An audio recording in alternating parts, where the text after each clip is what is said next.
বন্ধুরা আশা করি সবাই ভালো আছো। সবাইকে স্বাগতম আমাদের আজকের আইসিটি ক্লাসে। তো আজকে আমরা আইসিটি যে চ্যাপ্টারটা নিয়ে আলোচনা করব সেটা হচ্ছে তৃতীয় অধ্যায়, তথ্য ও যোগাযোগ প্রযুক্তি নিরাপদ ব্যবহার। তো চলো শুরু করা যাক আজকে। তো তথ্য ও যোগাযোগ প্রযুক্তি নিরাপদ ব্যবহার এই চ্যাপ্টারে আমরা আসলে যে জিনিসটা শিখবো সেটা হচ্ছে তথ্য ও যোগাযোগ প্রযুক্তি সংক্রান্ত যন্ত্রপাতি কীভাবে নিরাপদে ব্যবহার করা যায় এবং কীভাবে সেগুলোকে রক্ষণাবেক্ষণ করা যায় ভালোভাবে, সেগুলো আমরা শিখবো। তো তথ্য প্রযুক্তি সংক্রান্ত যন্ত্রপাতির মধ্যে সবচেয়ে যেই জিনিসটা সবচেয়ে বেশি গুরুত্ব বহন করছে সেটা হচ্ছে কম্পিউটার। তো আমরা মেইনলি এই চ্যাপ্টারে কম্পিউটারের রক্ষণাবেক্ষণ নিয়ে বেশি কথা বলবো।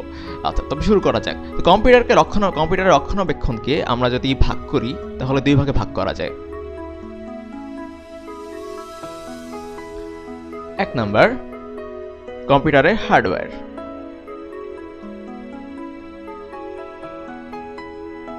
দুই নাম্বার, কম্পিউটারের সফটওয়্যার। আমরা জানি এই দুটো জিনিস নিয়ে মেইনলি কম্পিউটার আসলে গঠিত। আচ্ছা, তো শুরু করা যাক হার্ডওয়্যার দিয়ে। হার্ডওয়্যারকে যদি ভাগ করি তাহলে আমরা প্রথমে আসি মনিটরে। আচ্ছা, তো মনিটরকে কীভাবে রক্ষণাবেক্ষণ করা যায় আমরা অনেক সময় দেখবো যে অনেকদিন হয়ে গেলে কম্পিউটারের মনিটরের উপর ধুলাবালি জমে, তো যেটা আসলে মনিটরের জন্য ক্ষতিকর এবং আমাদের দেখতে অনেক সমস্যা হয়। তো এক্ষেত্রে আমরা কী করবো, ধুলা থেকে বাঁচতে আমরা খুব সাবধানে সুতি কাপড় দিয়ে ধুলাটাকে আস্তে করে পরিষ্কার করতে পারি, অথবা সুতি কাপড়ের সাথে অল্প একটু পানি লাগিয়ে তার সাথে গ্লাস ক্লিনার লাগিয়ে মুছতে পারি। তবে হ্যাঁ, খুব সাবধানে মুছতে হবে, কারণ আমরা যে এলইডি মনিটরগুলো ব্যবহার করি সেই মনিটরগুলো একটু সামান্য চাপেই নষ্ট হয়ে যেতে পারে বা সমস্যা হতে পারে। আচ্ছা, দ্বিতীয় যে জিনিসটা হার্ডওয়্যারের মধ্যে অন্তর্ভুক্ত সেটা হলো কম্পিউটারের কিবোর্ড। কিবোর্ড তো আমরা সবাই চিনি, আমরা আগের চ্যাপ্টারে দেখে এসেছি কিবোর্ড কি। তো কিবোর্ডে যেটা হয়, কিবোর্ডের বাটনগুলো মাঝখানে ধুলা জমতে পারে, এতে বাটনগুলো অনেক সময় নষ্ট হয়ে যেতে পারে, অনেক সময় ঠিকমতো কাজ নাও করতে পারে। এক্ষেত্রে আমরা কী কাজ করতে পারি সেটা হচ্ছে এক্ষেত্রেও আমরা তুলা বা সুতি কাপড় দিয়ে আমরা কিবোর্ডের মাঝখানে জায়গাগুলো একটু ঘষে ময়লাগুলো তুলে ফেলতে পারি, এবং কিবোর্ডটাকে উল্টে একটু ছাড়া দিলেই মোটামুটি ময়লাগুলো আমাদের নিচে পড়ে যাবে, এতে আমরা কিবোর্ডটা মোটামুটি পরিষ্কার হয়ে যাবে। আচ্ছা, এবার আসুক মাউস। আচ্ছা, আমাদের আজকালকার যে মাউসগুলো সেগুলো সবই আসলে অপটিক্যাল মাউস মানে কি, এটা আলোর সাহায্যে, আলোর প্রতিফলনের সূত্র মেনে এই কাজগুলো করে। প্রতিফলন আমরা পরে উপরের ক্লাসে জানতে পারবো। তো মাউসে যেটা হয় সেটা প্রতিফলন যখন হয় তখন ওই নিচে যে লেন্স থাকে, যে কাচের যে অংশ থাকে মাউসের, সেই অংশে অনেক সময় ধুলা জমে মাউসের লেন্স ঠিকমতো কাজ নাও করতে পারে। এক্ষেত্রে আমরা কি করতে পারি, এক্ষেত্রে একই অবস্থা, আমরা তুলা দিয়ে সেই জায়গাটা পরিষ্কার করতে পারি, এতে মাউস মোটামুটিভাবে ভালোভাবে কাজ করার কথা। তবে হ্যাঁ, এই জিনিসগুলো ঠিক করার আগে অবশ্যই কম্পিউটার বন্ধ করে তারপর কাজ করবে, তাছাড়া ইলেকট্রিক্যাল শক লাগতে পারে, যেটা তোমার জন্য অনেক ক্ষতিকর। আচ্ছা, এই ছিল আমাদের মোটামুটি কম্পিউটারের হার্ডওয়্যারের রক্ষণাবেক্ষণ। এবার তাহলে এমন একটা আসি, সফটওয়্যার কীভাবে রক্ষণাবেক্ষণ করা যায়। তো সফটওয়্যার বলতে কি বোঝাই, তো সফটওয়্যারের মধ্যে সফটওয়্যারকে যেই জিনিস আক্রমণ করতে পারে সেটা হচ্ছে ভাইরাস। তো ভাইরাস কি, ভাইরাস হচ্ছে এমন এক ধরনের সফটওয়্যার যেটা আসলে তোমার কম্পিউটার অন্য সফটওয়্যারগুলোকে আক্রমণ করে সফটওয়্যারের কর্মদক্ষতাকে নষ্ট করে দিতে পারে, তোমার কম্পিউটার ঠিকভাবে এতে নাও কাজ করতে পারে। তুমি ধরো একটি সফটওয়্যার ওপেন করলে সাথে সাথে দেখা গেলো সেটা আটকে যাচ্ছে, এরকম কাজ হলে ভাইরাস করে থাকে। ভাইরাস আসলে কম্পিউটারের কর্মদক্ষতা কমানোর জন্যই ব্যবহার হয়।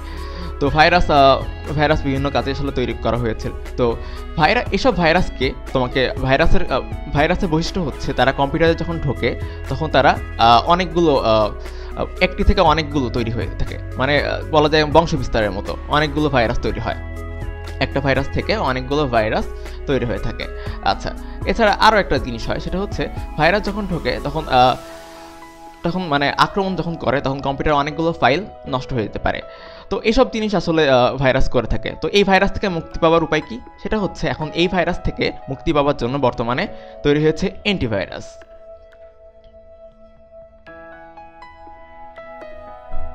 অ্যান্টিভাইরাসের কাজ কি, অ্যান্টিভাইরাসের কাজ হচ্ছে এই ভাইরাসগুলোকে সে মেরে ফেলায় বা এই ভাইরাসগুলোকে একদম নিস্তেজ করে দেয়, যাতে সে কম্পিউটারের ক্ষতি করতে না পারে। এজন্য আমাদের নতুনভাবে অনেক অ্যান্টিভাইরাস তৈরি হচ্ছে। তো এসব কিনতে অনেক খরচ হয়। তো এর থেকে আরেকটা কাজ করা যেতে পারে, সেটা হচ্ছে যে আমরা ওপেন সোর্স অপারেটিং সিস্টেম যদি ব্যবহার করি, সেটা আমরা আগের চ্যাপ্টারে আলোচনা করেছি।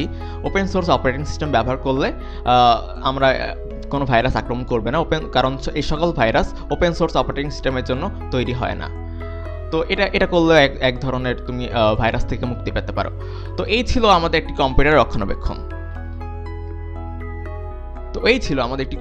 রক্ষণাবেক্ষণ।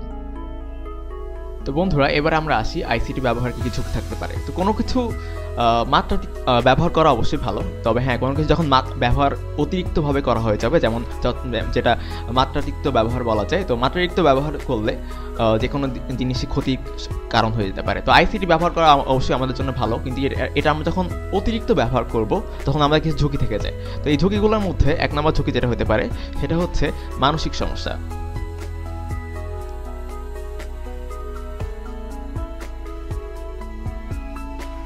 তো মানসিক সমস্যার মধ্যে কেমন মানসিক সমস্যা কীভাবে হতে পারে, সেটা হচ্ছে ধরো তুমি সারাদিন ধরে একটি কম্পিউটার গেমস খেলছো, তখন এটার প্রতি তুমি আসক্ত হয়ে যাবা।